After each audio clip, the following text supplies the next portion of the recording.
Hi, everyone. Welcome to a new episode. Just going to get things set up here really quick. I believe we're going public right about now. Okay, so just want to say hi. Welcome to another live stream. I'm Heidi. I'm Toby. Toby. So for those of you who are here watching live, go ahead and say hi in the chat so we know that you guys are going on. Making sure things like audio and things like that are working. But so today we want to talk about some pretty important things and things that seem to be accelerating quickly regarding the global economy, coronavirus, things like oil, and to tie it all up, as always, we're going to bring it back to cryptocurrencies at the end. But so today I really wanted to go live because Toby and I have been having a lot of discussions regarding these kinds of issues. We've been reaching out to, our friends and family, letting them know what we think and things like this. Not to be too much of a doomsday thing, but for those of you who are invested in cryptocurrency, there seems to be two different types, right? The people who are into it just because they heard about it on the news, or it's some kind of quick investment that they can make some money if they do it right. Or the kind of people who are invested in this kind of technology for what it represents based on how it is different to things like government, like different economies of different countries. And so we're going to bring it all back to that in the end. But what we're seeing lately in this global economy, in my opinion, has been kind of a perfect example of why something like Bitcoin or cryptocurrencies exist. So, for example, let's kick it off. Let's talk about what's been happening with the stock market. Toby, what do you think? Okay, so like last week, we had about a 10% drop in the stock market, in oil. That is huge. A lot of the stock market is based on oil, and it's based on bond yields. So with that said, the Fed came in there and tried to stop the market from falling, which it fell the most I think it's ever fallen in one day. Do you think this is because of coronavirus? I think... Like they might be saying that it is? I'll get into that. So, okay. As far as like the Fed rate cut, they had a half-point rate cut. They wasted it to try to manipulate the market upwards. That's crazy. Like any other person out there, like that would try to manipulate the market either way would be arrested. Like regular person, not the Fed. These are what the regulations in the crypto space are about, to try and prevent this. Sure. Yeah. But they're doing it. Yeah. So they're definitely not working for us at all. Anybody can see that. I think the Fed really panicked. And they showed their hands. And I think the whole world saw that. And so, that lasted for about 30 minutes. So they wasted a 0.5 rate cut for a 30-minute uptick, and then it plummeted, right? And so that's just crazy. And so, we have oil down as well, right? So you have the coronavirus, which is keeping people from traveling, using airplanes and going on buses or whatever. So you're pretty much, it's halting supply chains around the world. I have friends that are not going to music concerts or... they canceled South by Southwest. Yes, so lots of stuff, lots of places are canceling on people. So this is like killing oil, like, as well. And not only that, but on Saturday, Saudi Arabia came out and said, hey, we're going to increase oil production. We're going to have 10 million barrels a day. And that's just crazy because like 10 million barrels a day when oil production is being slammed, or oil is being slammed, is like, that's horrible for any nation that relies on oil. especially the U.S. dollar and the military. So that's the whole reason you have a military in the U.S. is to protect the oil, the OPEC and the petrodollar. So, okay. And then Russia came out and said, hey, we're going to increase oil production by 300,000 barrels a day. And that was, and they said they can implement that in a week or two, which is just crazy. So this is why you see oil cratering today. Like, what was it? Let's see, what is it? It's like 20% right now, I think. 19%. It's down to 33.40. Brent's at 36. I mean, that's up down 19.9%. So I've never actually seen this much craziness happen with the Dow, down 1,600 points, but whatever. It's a 6% move. That doesn't mean much for us crypto traders or whatever, just because it happens every week. Like it literally, that doesn't even register. I mean, we've been in this long enough to where a 6% move is so tiny. Just like, okay, whatever. The next day, whatever it'll do. Yeah. It'll go back up or something. Who cares? If it goes back down another 6%, sweet, I can buy some more. Over here, it's a global economy. Exactly. So the bigger the market, the harder it is to make moves like that. So although for those of you, again, who are quite familiar with the volatility of the crypto markets, that might not seem like a big deal to you, but understanding the size of the market of something like oil or the U.S. stock market, doing these kinds of moves, it's definitely an indicator and something that you should pay attention to and try to understand what could happen after that. Yeah. And okay, so now let's catch up to what's happening now. Okay. So you have bonds, the 10-year, it's down to 50 or 0.5. And then you have, the bond at freaking 0.85. So these are crazy levels like that, we haven't seen. This is, the 10-year reached, I think, 0.32 today, which is nuts, and this is pretty much why you see the repo market going crazy, because the Fed's trying to prop up the short end of the bonds. So, this is really bad for the global economy. And considering that the Fed doesn't have much, doesn't really have any ammo anymore.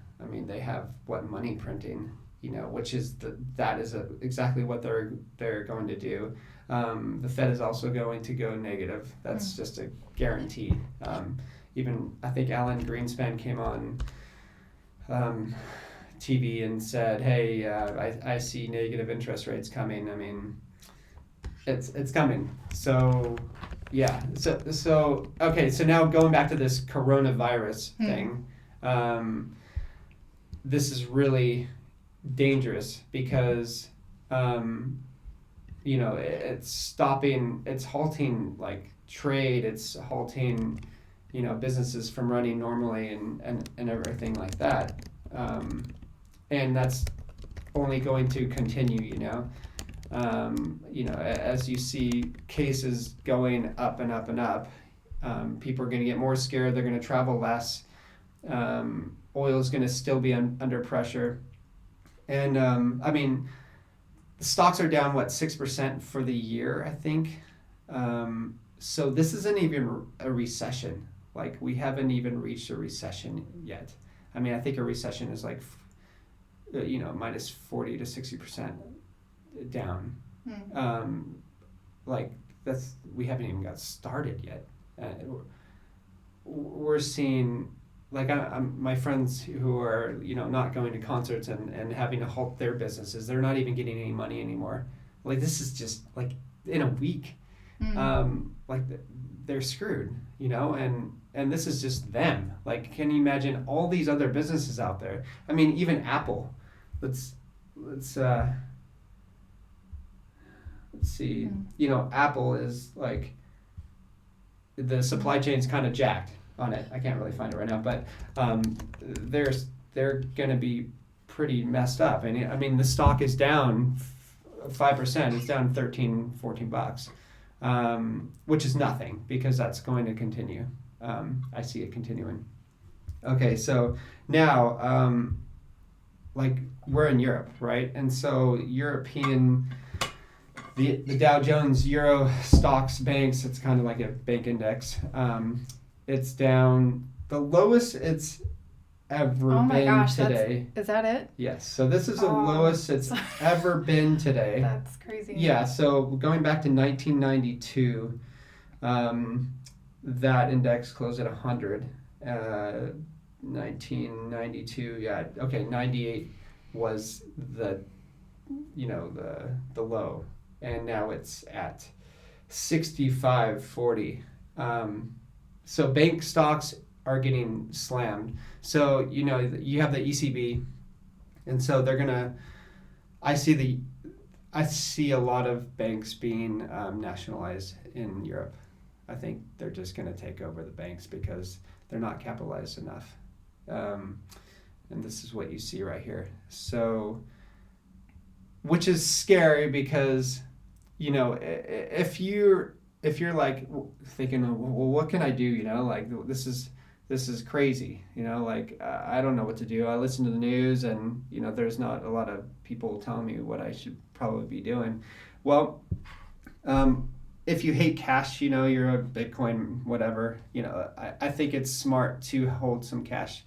I think it's smart to hold cash on hand because I think credit is going to freeze, and once that happens, ATMs won't work.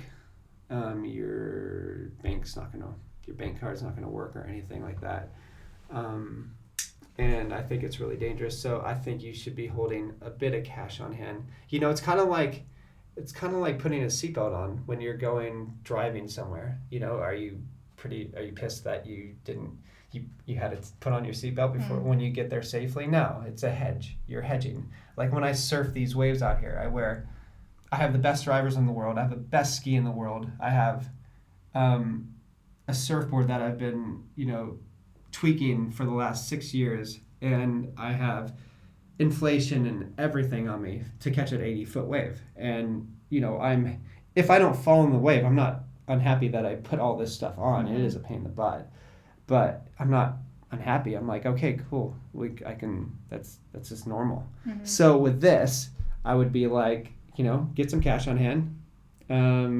I would definitely, in case they quarantine your city, which they are going to quarantine a lot of places. I'm not scared of the coronavirus. I'm not, and neither is Heidi. But it doesn't mean you don't prepare yourself. You see what's happening around the world. You don't want to be stuck at home and have to go out and search for food. Just hey, get some food and storage, and you have some cash. So you can barter. Get some gold and silver as well. Maybe don't worry so much about toilet paper. Yeah, when you have a rag for that or something like that, you can figure it out. But with food and stuff and water, that's pretty good. Maybe even like a dehumidifier, because that'll put that overnight, and if you're running out of water or whatever, at least you'll have some water. With a filter. Yeah, with a filter.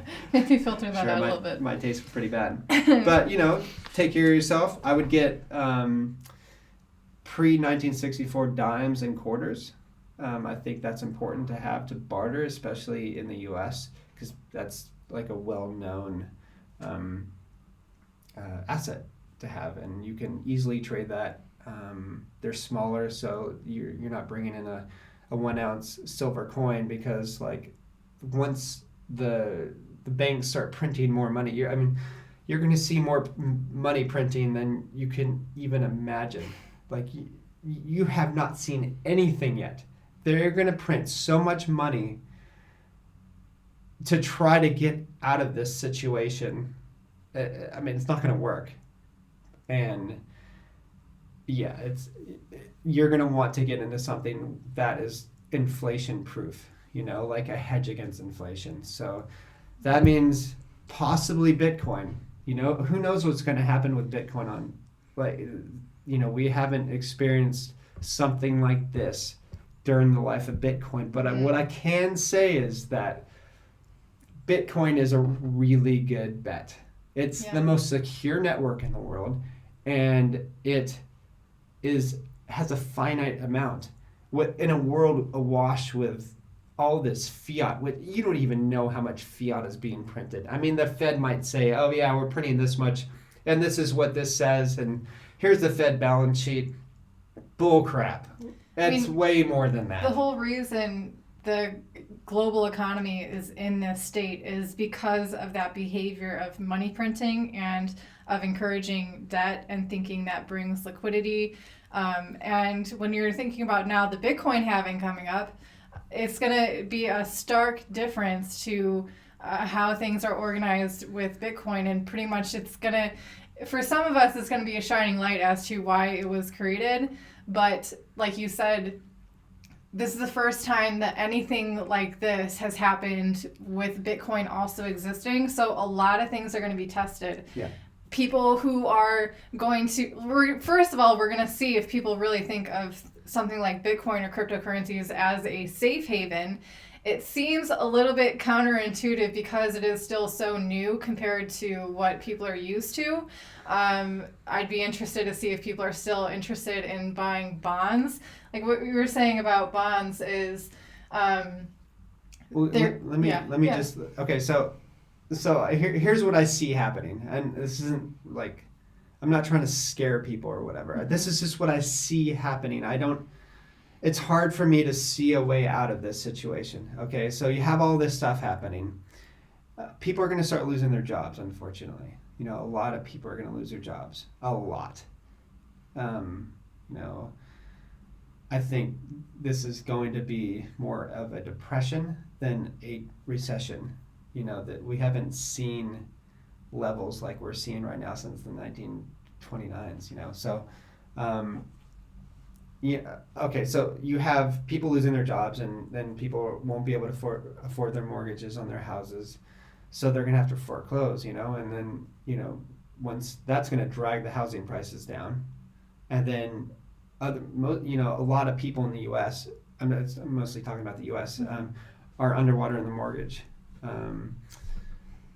And that's really bad because, when you see a cascading effect, like a snowball effect happening with decreasing housing prices, more and more people are going to have to just liquidate, and there's just going to be a flood on the market.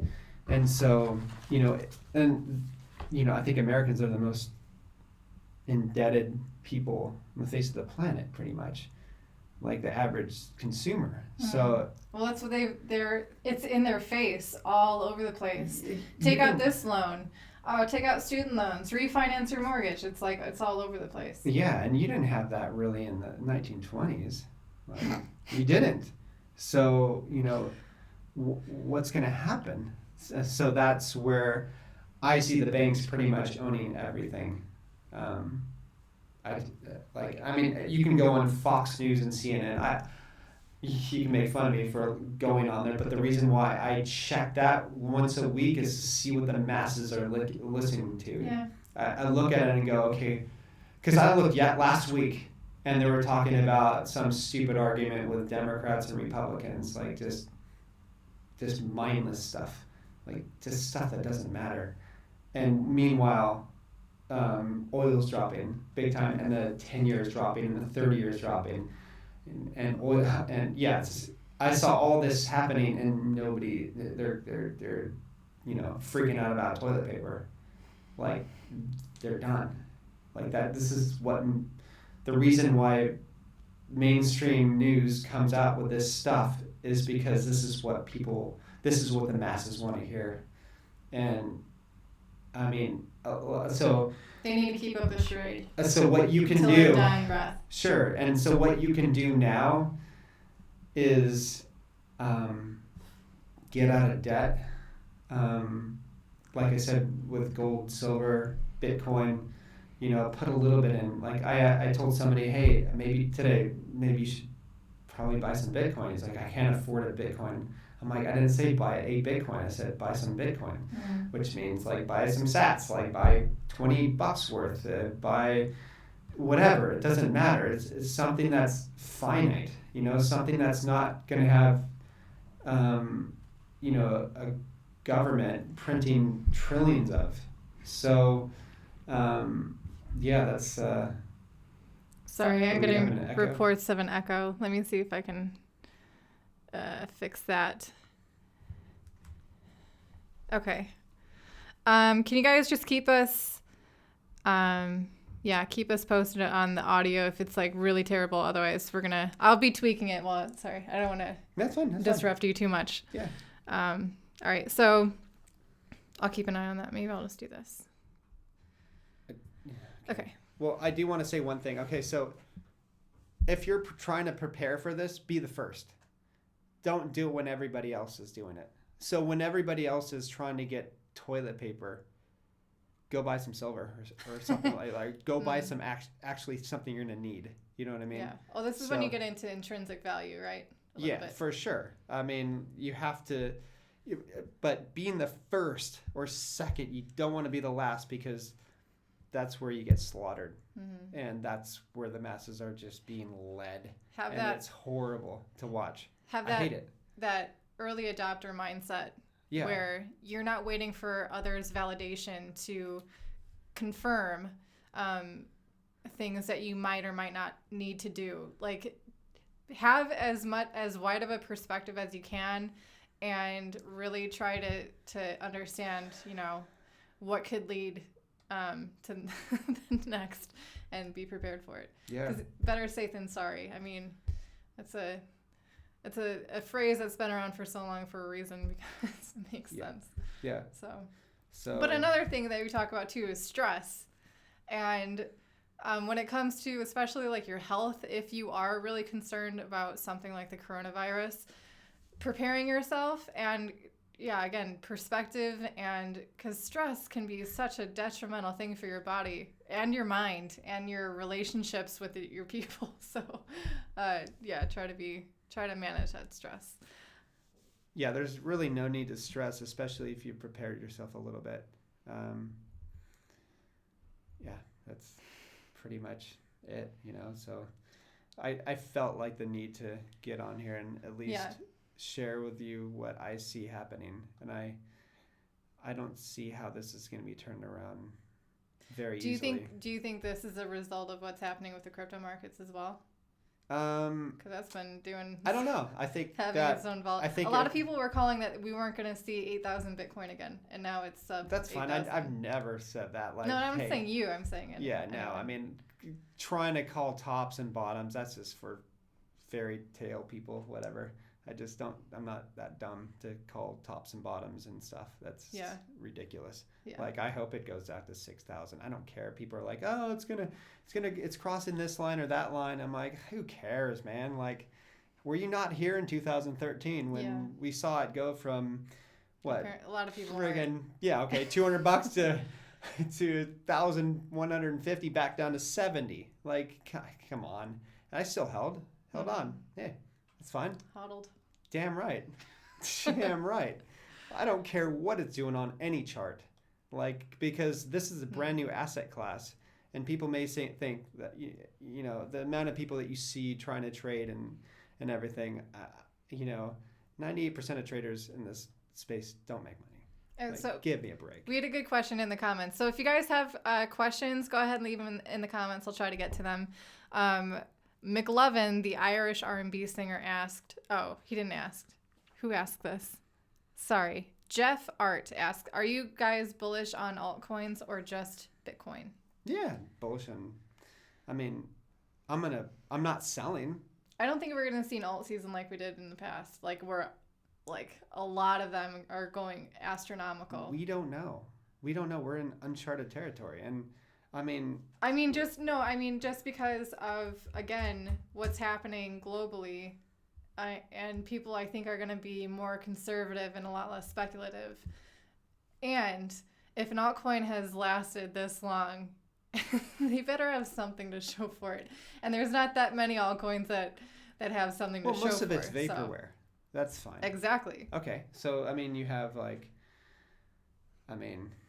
Tron, that's freaking vaporware. I'm not a fan of Justin at all. I wouldn't touch anything he has. I already did that in the video. Okay, well, sorry, people guys. Loved it when I talked sorry, guys. I am not a fan of Justin. I think he's a 7-year-old with too much money. Okay. So, with that said, Yeah, I think that there are some altcoins that are going to do very well. I'm particularly fond of ETH. I think that could do really well.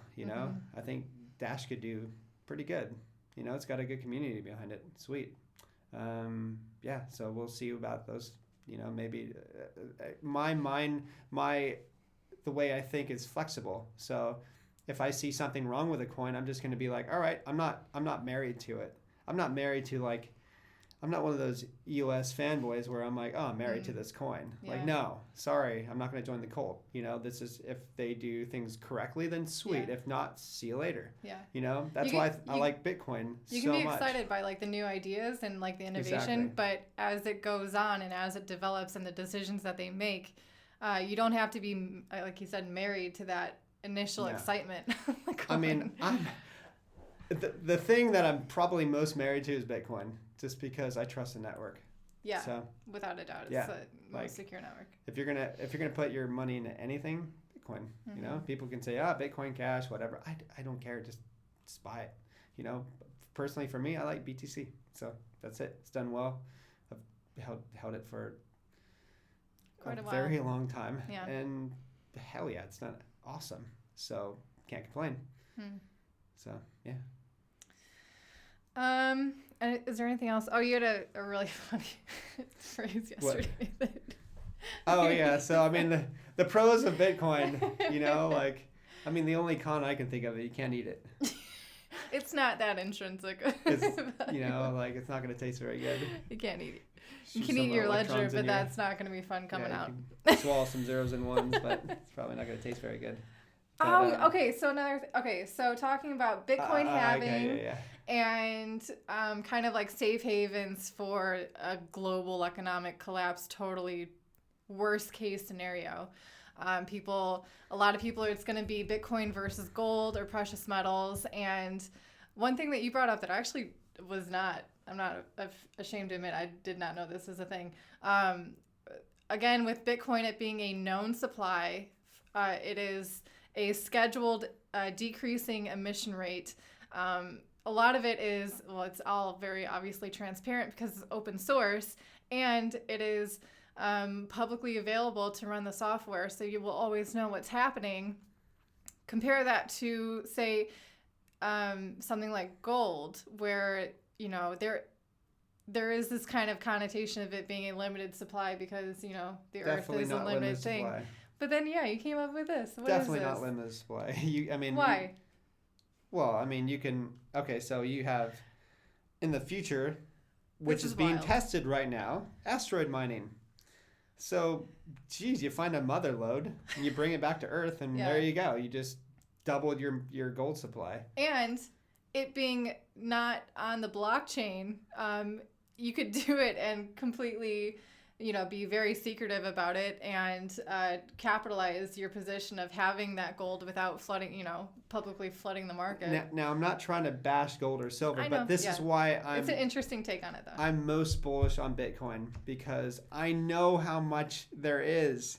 I know exactly how much there is. You don't know how much silver's out there. You don't know how much gold is out there. You don't know how much palladium is out there, rhodium, anything like that. You don't know. I'm sorry, man, but you don't know. They could hit a gold mine somewhere in Africa, and, that'll add how much more supply to already huge amount. Mm-hmm. It's not huge, but it's, that will decrease the price of gold, So Bitcoin, I know exactly how much there is. And in the future, there could be asteroid mining.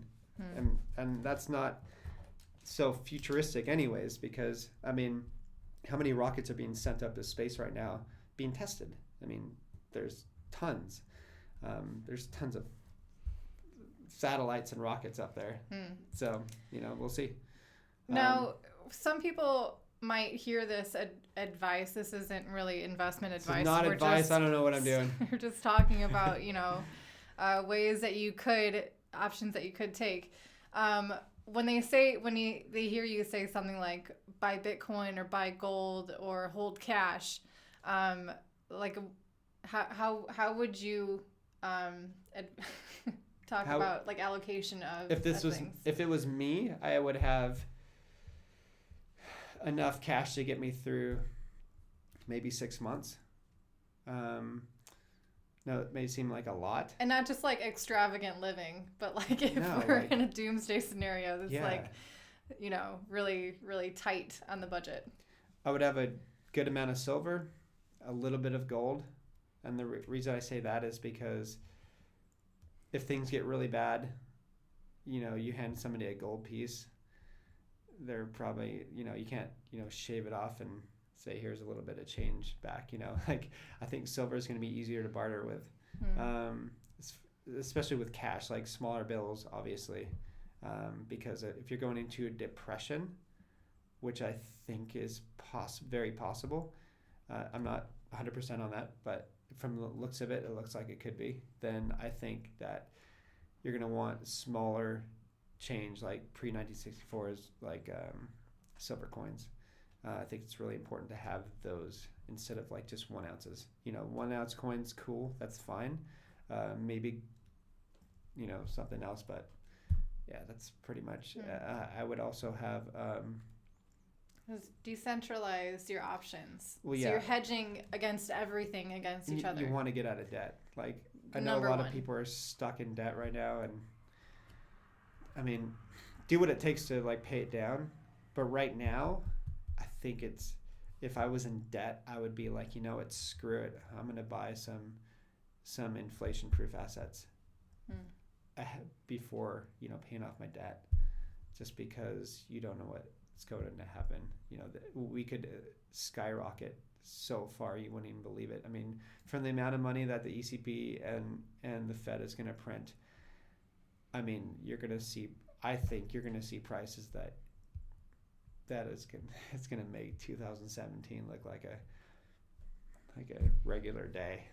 You know, I mean, we could pull days that encompass 2017 altogether. And how great is that, though? You're taking something that is being devalued. Really, it's just air and just paper or just digital numbers, and it's being invested into something, converted into something that is actually, if it's Bitcoin or other really solid cryptocurrencies, if we put into something that you can really take advantage of that.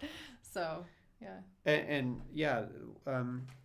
Gareth Isaac says most Americans haven't enough financial reserves to deal with an emergency. Because of debt. You're totally right. And, you know, I don't think this was an accident. I think this is completely planned. I mean, from what I've been studying the last decade or more, you know, this is planned.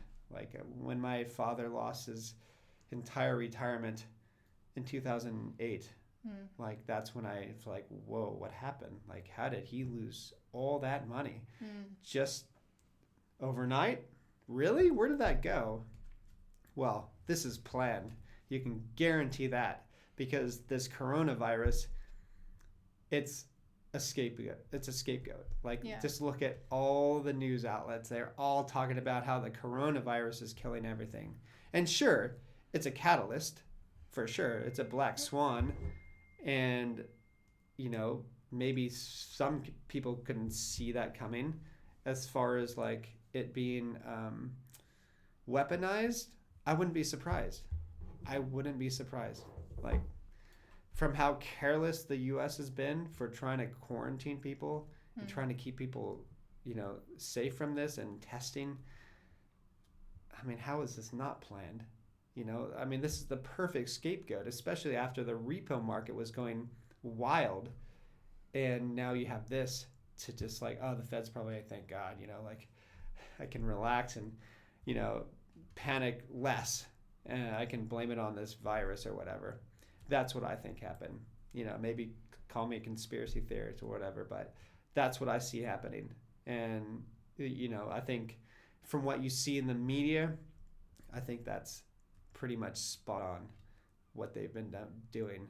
So don't trust anything you hear from the Fed mouth. Like nothing. They're liars. And I mean, if you want to learn about the history of 1910 through 1913, you know, J. Edward Griffith came out with The Creature from Jekyll Island. That's a really good book. If you want to learn how nefarious and esoteric these people are, like they're filthy scum. So, and it's easy to read too. If you kind of think a book like that might be over your head for whatever reason, it's not. It's really well written. So definitely can say that. So anyways, that's it for now. Yeah. Okay, cool. So thank you everyone who tuned in. If you enjoyed this live stream, we appreciate it. If you leave a like, share it out so other people can get hit with some knowledge. Maybe if they're not too aware of what's happening, they have a chance to watch this video. So yeah, thanks again for everyone tuning in. We'll be coming to you again soon. In the meantime, hope you have a good one. Bye guys.